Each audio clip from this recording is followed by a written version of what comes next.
来，这件是发生伫去年7月，铁路警察李成汉被杀害。一审讲凶手有思觉失调症，也都是有精神的病症，所以判无罪。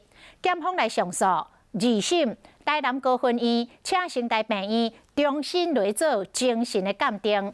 病院的报告认定，这个凶手并无反社会人格，并无达到精神丧失，所以二审这个凶手有罪无罪，精神鉴定的报告是上大的关键。 他就是没有票啊，叫他交易下课啊。2019年7月23、25岁，铁路警察李成汉处理找票计分的时，和姓陈查某人举刀啊，抬着腹肚来顺进。快点，拿刀子来起来！这件台警察案件引起大家着惊。一审判决的时，以姓陈凶嫌患有这个思觉失调症，意思讲无法度分辨伊行为敢有违法，所以讲法官判伊无罪。这个判决引起争议。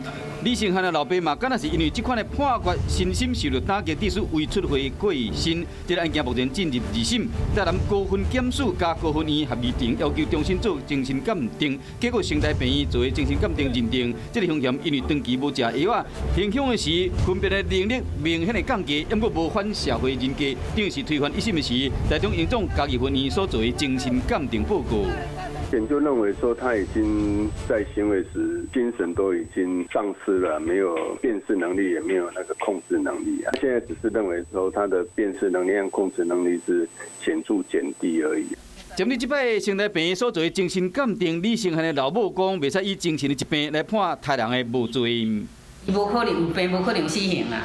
最起码嘛爱无期徒刑啊，对无？安尼大家嘛想。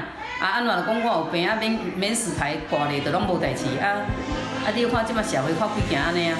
经过当外，伊失去翁婿甲后生，抑佫真悲痛，却都要面对这场令人心痛的官司。二审判决姓陈凶嫌有罪还是无罪？精神鉴定的报告将是上大的关键。